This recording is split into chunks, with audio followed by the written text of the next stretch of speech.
Everyone is joining the room. Started the recording now. So let me just real quickly take us out to Facebook Live as well. So I go away for just 1 second on that, and I will be back with you right about now. I'm back with you.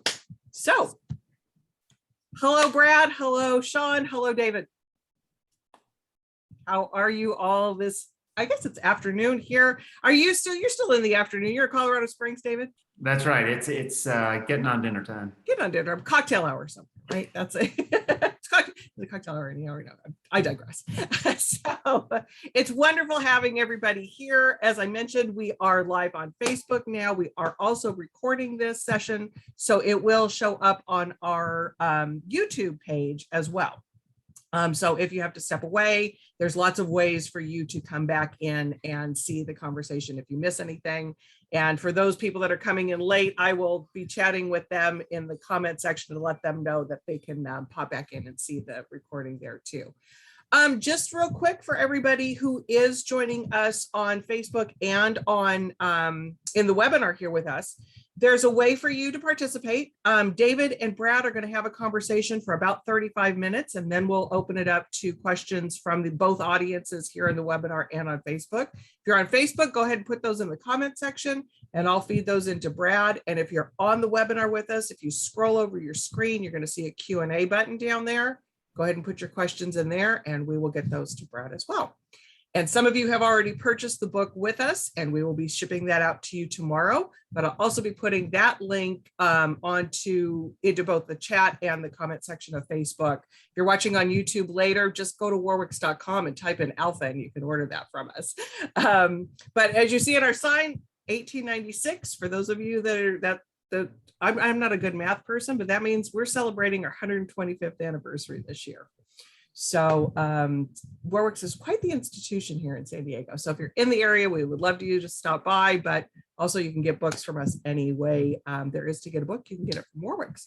With that, we've had this wonderful partnership in those 125 years. One of the things of being great in the community is our community partnerships. And we have a wonderful one with the Coronado Public Library. We have Sean Briley here with the library. Sean, tell us what's going on at Coronado Library. Well, thanks, Julie. Lots going on at the Coronado Library as usual. Our in-person autumn concert series is going to be starting up here next week.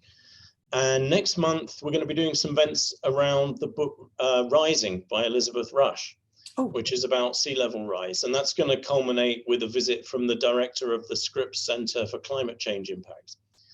But more on topic for today, next week we're hosting a speaker on the 110 years of naval aviation here in Coronado. And with our strong military community and history, our Navy SEALs base here in Coronado, I think we're all very interested in today's talk. And I want to thank Brad for doing the interview, and Julie, really Warwicks, thank you so much for the partnership. Absolutely. We love having the partnership with you, Sean, and look forward to bringing more authors to everybody here in San Diego, but specifically to the Coronado Public Library audience as well. So with that, I'm going to introduce both David and Brad, and then we'll turn the program over to them. So David Phillips is an award-winning national correspondent for the New York Times, where he writes about the military. He has written for the Los Angeles Times, the Chicago Tribune, the Philadelphia Inquirer, and the Seattle Times, among other publications. His military coverage won a Pulitzer Prize for national reporting, and he was twice named a Pulitzer finalist for local reporting and for breaking news. His coverage of the violence at Fort Carson in the Colorado Springs Gazette won the Livingston Award, and his book Lethal Warriors won honorable mention for the J. Anthony Lucas Prize. Like I mentioned earlier, he lives in Colorado Springs, Colorado with his family. Joining David today is former NBC News foreign correspondent Brad Willis. Brad is an author, filmmaker, and award-winning journalist who's worked around the world during his career. As a war correspondent, he covered Afghanistan, Iraq, Asia, the Middle East, Central and South America, and Africa. In 1996, he was awarded the Columbia DuPont Award for his coverage of Afghanistan during the Soviet occupation. Brad currently resides in Coronado with his wife, Laura Plum, and serves as Coronado Commissioner of Public Art. He produces videos on community lifestyle, politics, government, and the arts. With that, gentlemen, have a great conversation. Brad, off to you. Well, thank you very much, Julie. The book is called Alpha, Eddie Gallagher and the War for the Soul of the Navy SEALs, with author David Phillips, who is with us. And just for a little background, in 2017, Alpha Team 7, which is based right here in Coronado, was in Mosul, Iraq, fighting ISIS. That team was led by Chief Petty Officer Eddie Gallagher, who returned home as a decorated hero. But within months, Gallagher would face a 10-count indictment for allegedly stabbing to death an injured 17-year-old ISIS prisoner, photographing himself with the corpse and sending the photo to friends. So was Gallagher a hero or a murderer, a role model or a man unhinged? Did he commit the crime, or were his own men in Alpha Team 7 out to get him as he claimed? Here to discuss this and more, Pulitzer Prize winner David Phillips, author of Alpha, Eddie Gallagher and the War for the Soul of the Navy SEALs. Welcome, David. Good to be with you. First thing I'd like to ask you is, especially for people watching us now on Facebook Live or the Zoom who might not be intimately familiar with this story, could you give us just a brief overview, a summary? Sure, I'd be happy to. Let me just stop there for a minute, given all the stuff that's happened today. I've been working on reporting about Kabul all day, and Brad, I know that you have a lot of ties to the country. I just wanted to acknowledge that a lot of people were killed today, including 12 Marines, and they're definitely in our thoughts. Thank So you very much. Just know that if I'm a little flustered, it's because my mind has been very much elsewhere all day, doing other reporting. But this was a story that right away caught my eye. I write about the military all over the country in all sorts of ways. And I saw a small report in Navy Times about a Navy chief with lots of experience and a fair number of medals for valor getting turned in by his own men for murder. And I just thought, I don't know what happened here, but something happened, and whatever it is, it's going to be a really interesting story, and maybe along the way we'll learn something about the SEALs, because even in Coronado, probably you could go about your life and know very little about the teams that are operating just down the beach. For us as journalists, it's very hard for us to report on special operations because everything can be classified and denied. But when it comes into courtroom, we finally have a chance to sit and listen to a public proceeding. So I said to myself, okay, strap in, pay attention, and just try and parse out what happened. And the story that started to unfold is really incredible. The first people that I talked to were Eddie's family. And my instinct after years of reporting was to go into that conversation wondering, okay, here is a man who has a lot of miles on him, even though at the time he was only about 39 years old, I believe. He had done multiple deployments, basically spent his entire adult life in the global war on terror. And I wondered, well, if these allegations are true, is this a story about the effects of that catching up with him, whether it's post-traumatic stress disorder or traumatic brain injuries or something else entirely? Were there warning signs along the way of a man who was injured and the Navy hadn't recognized it, and then this happened? So I went into that asking the family about his war experience, about what he'd been exposed to, who he had lost serving next to him. And his wife right away set me straight. She said, no, that's not what this story is about. Eddie loves doing what he does. His last transition back from combat was the easiest ever. He's good to go on all of that stuff. This is a story about something else. The younger SEALs in his platoon couldn't handle his leadership style. He asked too much of them. The combat he was asking them to go into was terrifying, and they weren't willing to go out. And so they were afraid of their own cowardice, and they essentially framed him with lies about murder in order to cover up what had really happened in Iraq. And I was on the phone with her, so she didn't see it, but I'm sure that my jaw dropped about 6 inches as she was telling me this, because it was, absolutely insane, and quite possibly could have been true, but it was the first step in reporting. And then the next step was to try and talk to the guys who had actually witnessed things, and their story was very different. By the way, none of them spoke to me initially, especially when there was an active criminal investigation. But I was able to get transcripts of all their interviews with Navy criminal investigators, and they told a story that was completely different, something almost out of Apocalypse Now, where this leader that they loved, that they looked up to, that they kind of looked at as an ideal SEAL before deployment, once they reached Mosul, which was going to be just a massive fight against ISIS, it was like a switch flip, and he became obsessed with killing, obsessed with violence, bragged about kill counts that he was getting, and then started one at a time. These guys said that they started witnessing illegal killings that he was doing. He was taking sniper shots at school-aged girls, at old men, at groups of civilians. And then several of them said that they had eyewitnessed him take a prisoner of war, a teenage ISIS fighter who'd been brought in after a firefight, who was wounded, who was sedated. So he was no threat. The battle was over.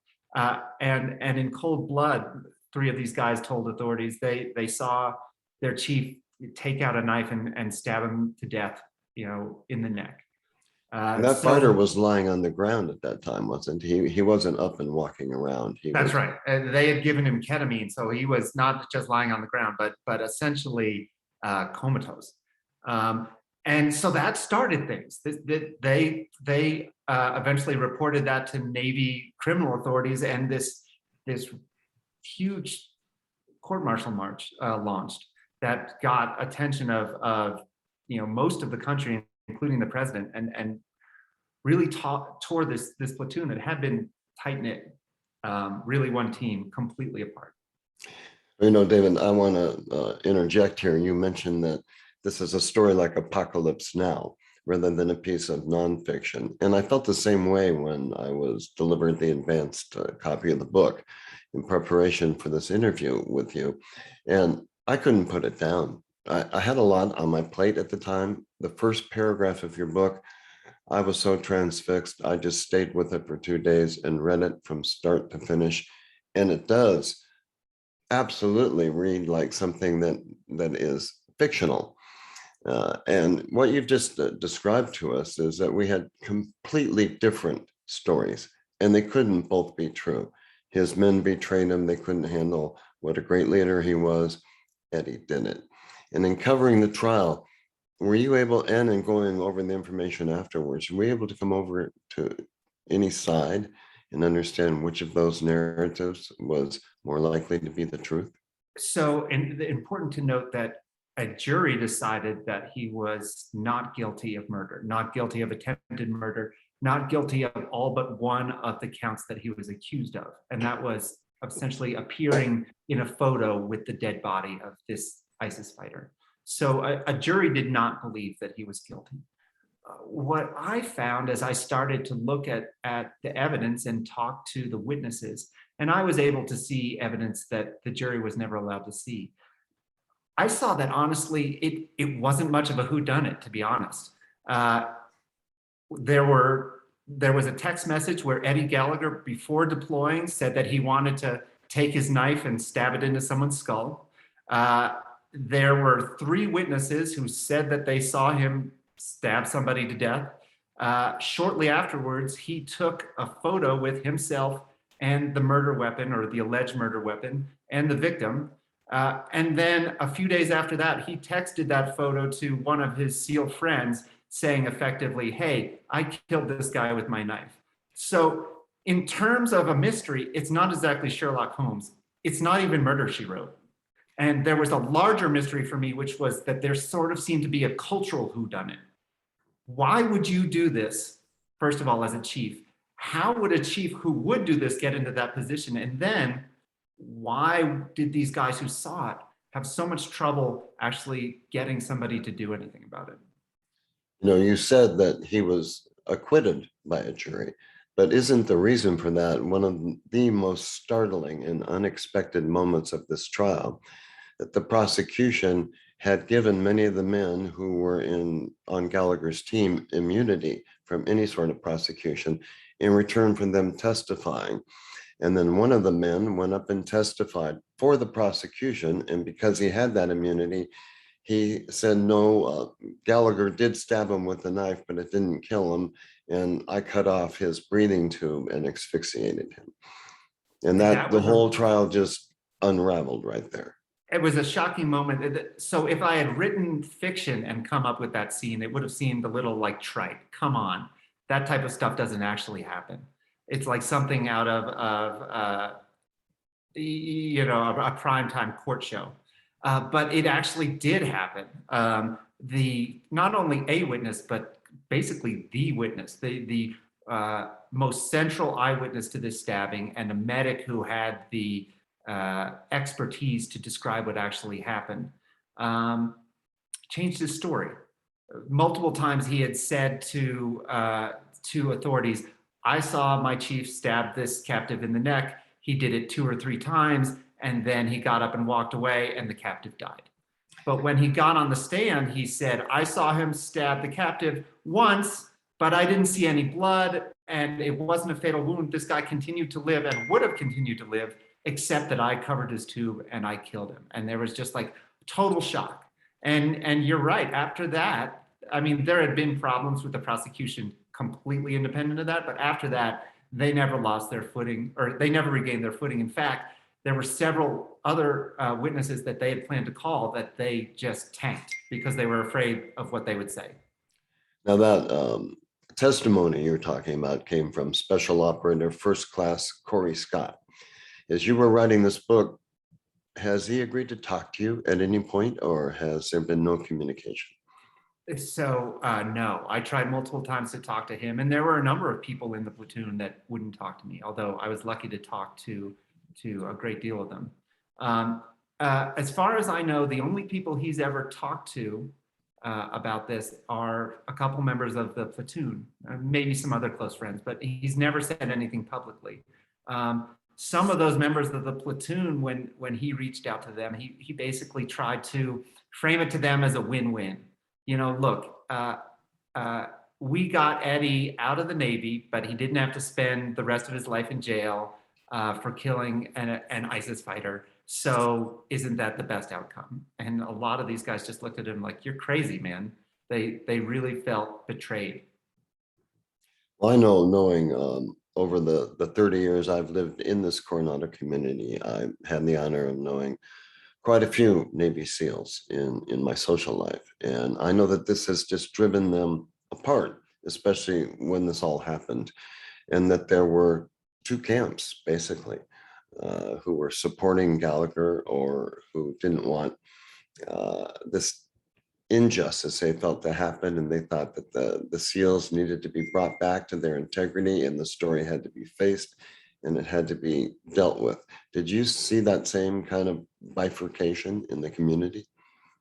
Not just in the community, but even within this one platoon, there were people who most likely had seen what happened and decided to stay silent, refused to say anything to any criminal investigators, never took any part in the trial. And I think that there was a real disagreement. There wasn't necessarily, I don't think, disagreement about whether killing a prisoner of war is wrong. But there was real questions about loyalty. You should be loyal to these men that you serve with, guys who probably would take a bullet for you in combat. And are you really going to hang them out to dry for killing an ISIS fighter? Now, there are some people who said, yes, you know, what he did was cold-blooded murder. And it's wrong. And not only is it wrong, but it's dangerous, because if that thinking spreads in the teams, then we're just a well-paid murder squad. And others sort of thought, come on, that's naive. You know, the enemy doesn't fight by any Geneva Conventions or rules of engagement. We're out here on the front lines doing impossible jobs that people ask, you know, and we've got to stand by each other. So yeah, I heard it in the teams, I heard it in the platoon, and I think probably even if people read the book and see all of the evidence, some of them will still think, they don't have a problem with that they say Eddie Gallagher did. Well, perhaps more remarkable than the code of silence that you mentioned, which is understandable, was the fact that some members of his platoon were so outraged that they actually came forth. That's what was unusual. That's what sort of caught my attention right away when I saw that Navy Times story, because we've been at war now for 20 years, and there's been a number of high-profile incidences where people are accused of war crimes in Iraq and Afghanistan. But in almost every case, it was some outsider who started that investigation, whether it's a new guy in the platoon or a couple of Marines who see what some soldiers do, or a civilian in Iraq who complains to authorities. I can't think of another, and there may be one, but I can't think of another where within the platoon this happened. But that's how serious it was. These guys definitely did not take this lightly, and debated it and agonized over it and tried to deal with it quietly, actually, within the team. And when the team was unwilling to do that it was only sort of a last ditch effort that they broke the glass and pulled the criminal investigation lever. I understand from your reporting in the book that you tell stories of some of these men on his team claiming that he stole items from their personal locker, that he went out and sprayed villages where there was allegedly no enemy there, and had a host of other behaviors that made them concerned about his mental state.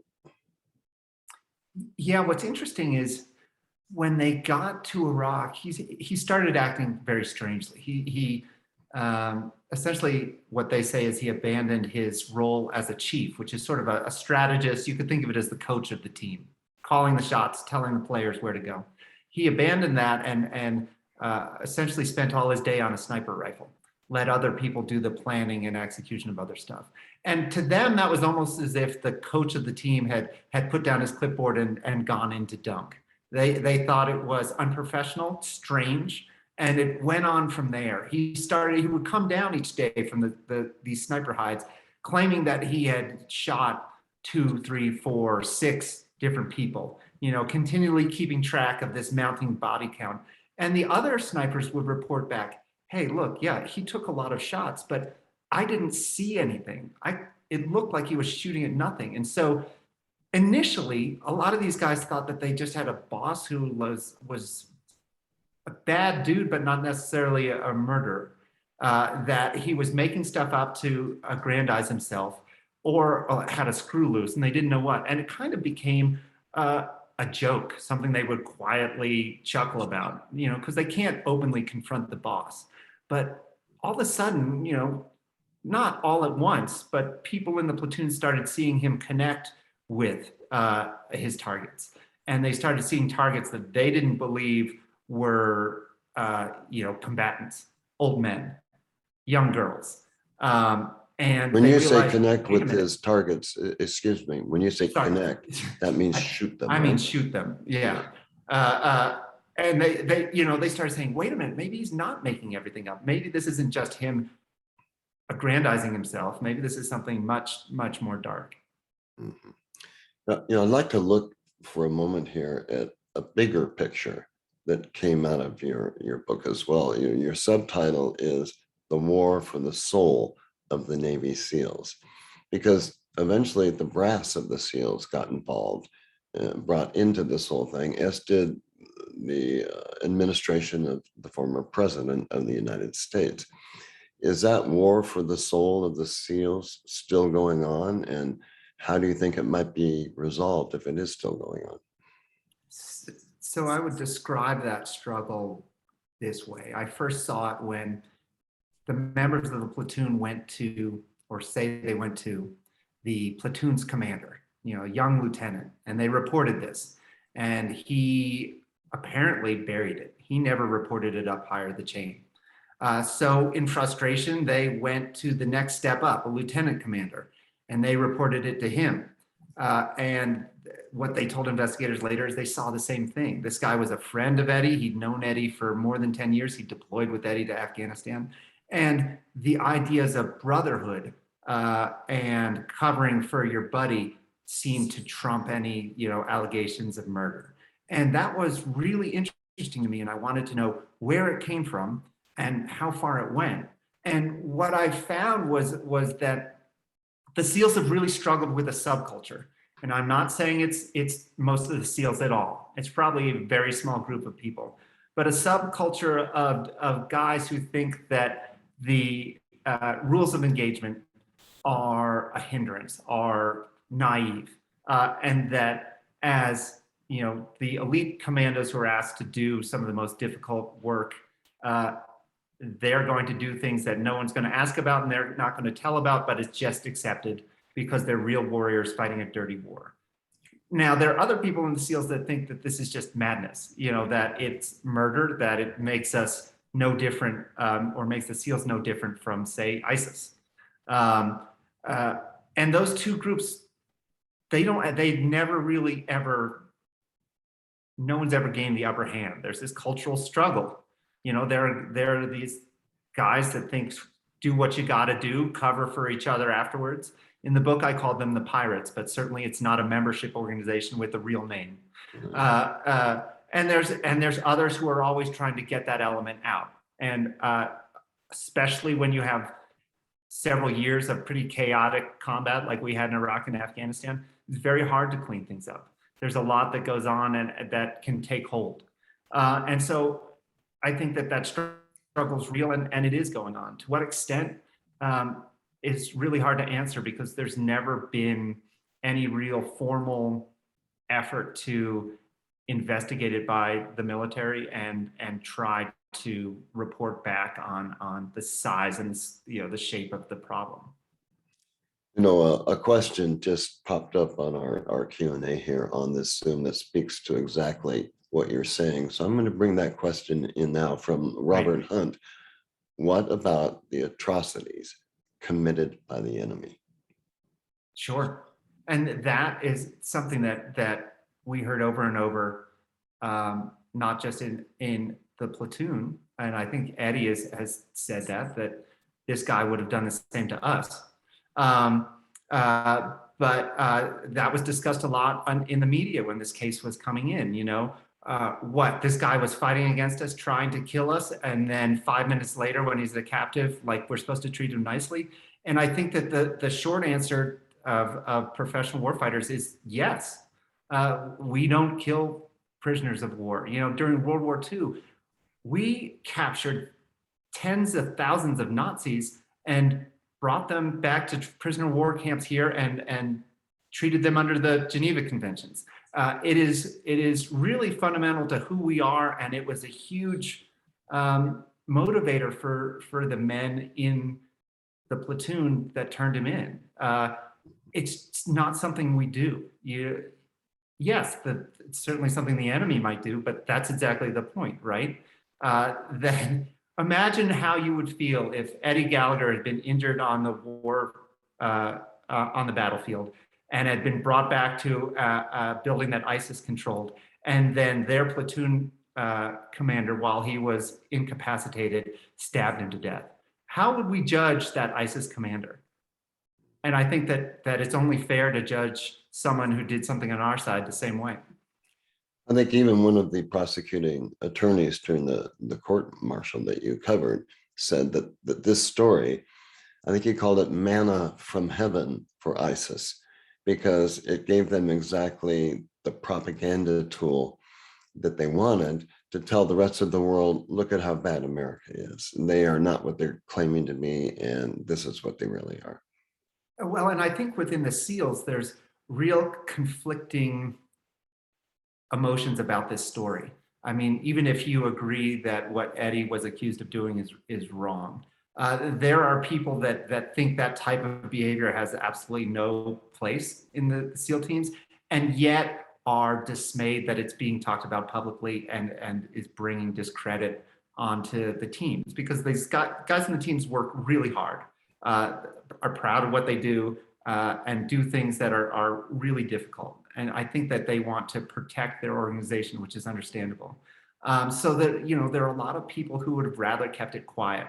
As a journalist, I'm biased towards transparency. And my feeling has always been, in any organization with a high level of power and self-regard, whether it's a religious organization, a sports team, you name it. If you don't have transparency, if you can't show the mistakes that are happening and the systematic problems that they point to, those problems are probably going to get worse. No, I think you could look at it two ways, that besmirching the reputation of such a hollowed organization as our Navy SEALs, who are beloved here in Coronado, is inappropriate. And on the other side, without bringing the truth and the facts to light, you can't help facilitate positive change. The other thing that I would say that's really the core of this book is more about the men of Alpha than it is really Eddie Gallagher. Eddie Gallagher is the thing that they are all reacting to. But ultimately, it's a story about not one SEAL who is a problem, but at least, depending on how you count it, 7, 8, 9, 18 SEALs who did something really difficult, went up against a culture that celebrated Eddie and tried to do the right thing for their organization and I think for larger society, which I thought was really cool. When I sat down to write the story, I just thought to myself, I can't bear to write a story that's just how bad is this platoon chief? What are the terrible things he did? And that's not what this story is. It really is, how cool are these guys that got up against all odds, like really stuck it out there and got something done? And I'm wondering, was it worth it for them? Because as you pointed out in your book, a lot of their lives were permanently altered and typically not for the better. Can you share a little bit about what's happened to these men and the challenges and the struggles that they have faced since they came forward and told what they believed to be the truth? The stress of it was overwhelming for some of them. And remember, these are guys who are predisposed and then trained to deal with stress. But when they felt like the entire teams were against them, when Fox News, which is, to my knowledge, the what's left on at Coronado and what everybody watches, when the president that nearly all of them supported are all against them and telling them they're doing the wrong thing, and yet they are trying to stay this course through these really stormy waters. It's incredibly stressful. Two of the SEALs, who were high-performing team guys and fairly young, simply decided to leave the Navy. Didn't want to do it anymore after seeing all of this. Not just the court case, but being in Mosul with Eddie Gallagher. Other guys stayed in, and they've continued to thrive. One was promoted to chief. One's now with SEAL Team 6. One is, I believe, training to be a doctor right now for the Navy. These are high-performing guys. But to say that it didn't come at a cost to them, to their families, that they'd be willing to go through this to make up a rumor about someone is pretty crazy. It was intense. And a couple of them contemplated suicide during this whole process. And update us too, please, David, on Eddie Gallagher. I know that not only was he acquitted of the major charges in this trial and only found guilty of having a photo with the body, but that he was ultimately pardoned by former President Trump. Where is he now? What is he doing? What's his status? So he wasn't technically pardoned, which maybe is not an important distinction, but just to be clear, what the president did is reversed his punishment, but let the conviction stand. So essentially, the punishment that he reversed was Eddie was knocked down from E7 to E6 right before he retired. And in retirement, that carries a significant monetary penalty. So he was put back up, and he retired honorably.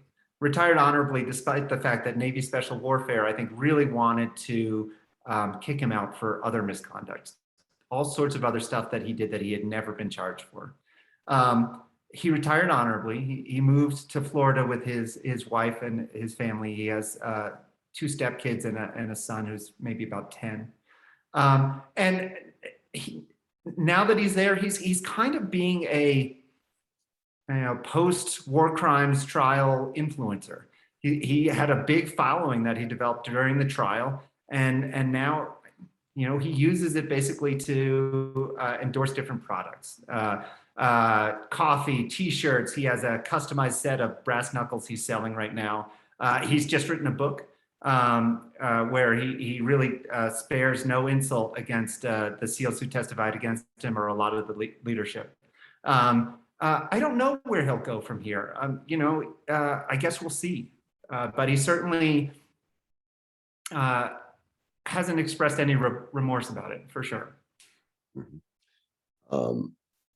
What was the most challenging aspect of doing this book for you personally? And have you received any threats or major pushback? For me, the most challenging part was being able to show members of the platoon who had been, had gone to their leadership and felt like they'd been failed there, had gone to the Navy criminal justice system and felt like they'd been failed there, to get them to trust someone that there was value in telling the story. Because a lot of these guys really are silent professionals, and they didn't necessarily want to tell their story, but some of them felt that there was a duty to tell it because it would be useful to the teams. And because it was politically divisive, probably the Navy would bury it and not talk about it again. But if it was out there in a credible way, that it could be used as a tool. So the hardest part for me was to contact those guys and tell them, like, I'm worth your trust. I'm here to listen. Let's do this story right. And I think I gave them all the same speech, which was, look, tell me your story, the whole thing. We're not in a hurry. I don't have any agenda with this. I just want to figure out what there is to take away from it. If you tell it to me right and you're honest, and we write a book and we do an okay job, you'll be able to read it and say, yep, at least we have an accurate record. And if you tell it to me and we do a good job, then you'll be able to read about it and you'll learn things about this story that even though you lived through it, you don't even know, because I will have talked to dozens of other people, and we'll make something that's not just useful as a record, but useful to you to understand what happened. And if we do a great job, maybe we can change the SEALs. And they all signed on. And it was really meaningful to me to do this, because this is true in all of our lives. Sometimes we have something significant happen to us, and there's no space in our lives to talk about it. Certainly, combat veterans know about this when they come home. You got to go get the groceries or pick up the kids from soccer, or it's Christmas time, but nobody wants to hear about what happened in the Korengal. And it was the same for these guys. They lived through this event that they needed to process. They didn't understand. And to an extent, I hope it was helpful and meaningful to them to come together and put it down and maybe talk about it through all the way through for the first time. In doing this book, I understand you had mountains of research material and documents to pour through, and you had big decisions to make about all of that information. Was there anything that maybe you left out of that book that, looking back now, you wish you had put in? Oh my gosh. So for background, I was fortunate to get pretty much all of the investigation documents from Leak. And that included downloads from people's cell phones that had thousands and thousands of text messages on it. So you could see not only what people were thinking in real time when they talked to each other, but how they talked. And so that was super useful to me, to be able to have resources like that, photos, texts, transcripts of interviews that I could take and add to the interviews that I was doing. I had to leave out so much. I mean, the book's, I think without the notes, it's about 380 pages, which is thick. Um, uh, and I bet you we cut 100 pages out, which is good and healthy. I think that the way it stands, it is pretty good. Is there more there? Absolutely. And Eddie Gallagher has said a lot since that I definitely would have included. I'll give you one example. He's been on a lot of military-themed podcasts, and his story about what happened with the captive has started to change. At first it was, this is made up, it never happened, my guys are lying. And then the story changed to, well, we intended to kill the captive through medical procedures that we're doing on him. And all my guys were in on it that were there. And so who are they to accuse me of murder? Because that didn't happen. And finally, the latest amendment is, and I actually did take out my knife and I did stick this guy with my knife, but only to check that he was dead, and he was. So slowly the story has changed, and I don't know where it will change from here. You know, if I had written this book 5 years from now, maybe it would be a slightly different story. But I was really happy to capture and bring alive the confusion and real clash of values that was happening in Iraq. David, let me ask another question from one of our Zoom viewers. Mark Bergender says, one thing's back on the integrity of Lieutenant Michael Murphy, who was awarded the MOH. He followed the rules of engagement, which led to he and members of his team getting killed in a firefight. Legacies like that are honored in the military, especially within the special forces. I'm confident that his sacrifice is used as example of leadership. In your opinion, what caused that disconnect between Lieutenant Murphy's decisions and Eddie Gallagher's? I wish I had gotten a chance to talk to Eddie Gallagher, and I asked. He was not interested. And part of me was relieved when he said he wouldn't speak to me, because I don't trust him to tell the truth. And I think that maybe he would have talked to me for 6 hours and not been forthright, and then I would have had to figure out what to do with all of it.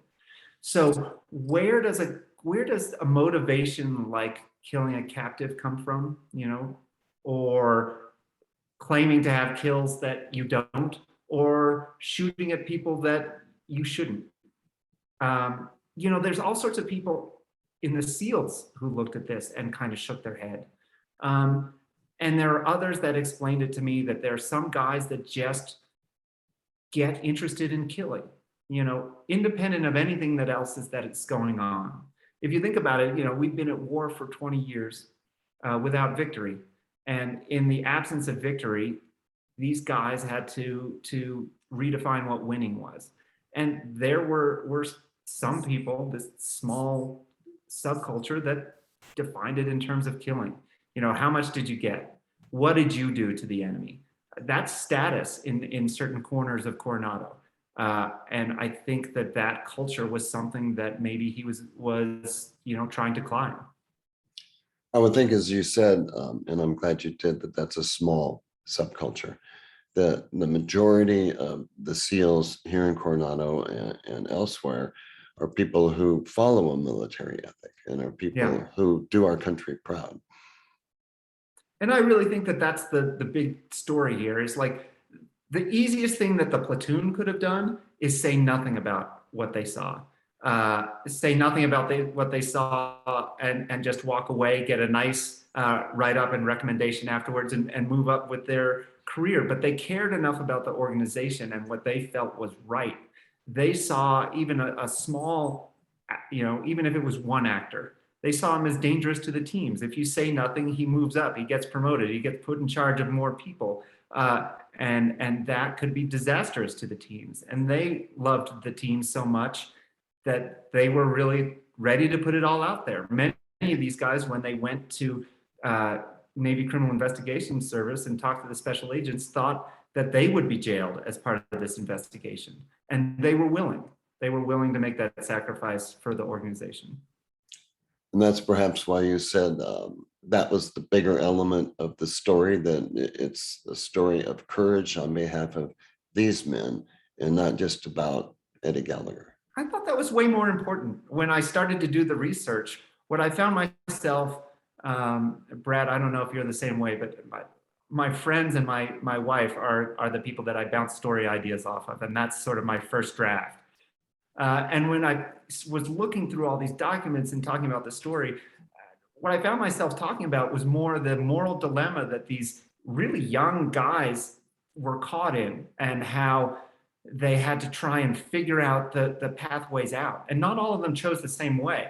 It's a very sort of, it's a complex tale of trying to figure out what is loyalty, but they really were, acting in ways that I think we all can understand, in ways to try and do what's right. David, we're almost out of time. I'm going to go to a final Q&A question here that I think is poignant on a number of levels, and it's from Fran Ross. And it's directed towards you, saying, thank you for the efforts and for your working towards transparency. I believe we can reset and restore this glorious branch of our awesome United States of America service heroes. P.S. I live in Coronado and don't get my news solely from Fox TV, by the way.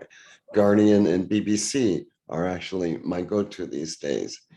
Even the New York Times sometimes has gone awful, and then given us a little acronym that I don't know what it means, so I'm not going to say it, but Fran says, thank you again, David. And with that, I really want to thank you too. Again, I was riveted by this book. It's an important piece of authorship and an important piece of journalism.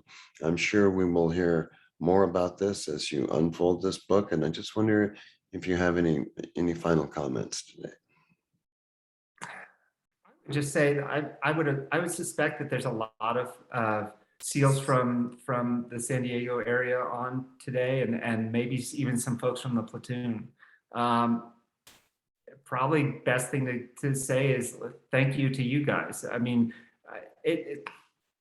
maybe people in the audience have thought about having a book written about their life, or that they might want to write one, and it sounds kind of cool. But when I actually show up and bother you hour after hour after hour, and then call back again and again and again, and I identify the worst parts of your life, and then ask you to go back through them in detail, and then ask you what you thought about them, and then ask you what your friends thought about them, and then ask you what your wife thought about them, it's really hard. And I know that it was a big commitment by these guys, and none of them ever gave up on me. They were there right through it, even though I think a lot of them would have just wished that the whole thing had never happened. And so thank you to them, and to all of their friends and the teams who supported them through this whole thing. That's a big deal. And David, once again, I want to say thank you to you as well for Alpha, Eddie Gallagher, and the War for the Soul of the Navy SEALs. That was a fantastic conversation. Thank you, Brad. Thank you, David. I'm so glad that we recorded this, because I think some people might have had some difficulty getting onto Facebook. So we will put this onto our YouTube channel. Such a fantastic conversation. I have a quick question though, David. What made you decide on the title Alpha? Oh, this is funny. So Alpha is the name of the platoon, but I had just put that in as a placeholder because I knew that I was smart enough to come up with a better title later. And I came up with probably a dozen. When I was all done with the manuscript, and I went to Kevin Doughton, the wonderful editor I work with, I said, okay, here's my ideas about what should be the title. And he said, oh no, it's Alpha. It's always was going to be Alpha. I'm pretty good at titles, but when I saw that on your manuscript, I was like, yep, that's it. And what he said, this is probably obvious to everyone in the audience, but he's like, oh, the double meaning of it is great. And I was like, what double meaning? and so it didn't occur to me that sort of the toxic alpha male like idea that might be causing some of the problems within this SEAL subculture was also the name of the platoon. So thank you, Kevin Doughton. Yeah, fantastic. So yes, because it is, and it's just one of those titles that just sticks. I mean, it just is like it's a great title. Because I mean, we in the bookstore, you judge a book by a title and cover. That's just sometimes how it is. So it's Well, I think my backup one, my favorite had been the symbol of the SEALs was this she devil that they called the bad karma chick, and of this one platoon. So I wanted to call it Bad Karma, and it didn't happen. That was tabled right away, and Alpha went forward. So yeah, I'm thinking that enjoy. was probably a good decision. No offense to your title. I know, David, I but- totally agree. Well, again, thank you both. If you haven't already purchased the book, Alpha is available at Warwick's. David, hopefully one day we can have you come out to Coronado. We were talking earlier in the green room. Maybe when the paperback comes out, we'll see you at the Coronado Library with us. Maybe we'll get rid of this virus soon. Yeah, and we'll be able to do that. Brad, thank you again. And when Thank you, I Brad. close this meeting, we go away. So good night, everybody. And thank you all again. Thank you.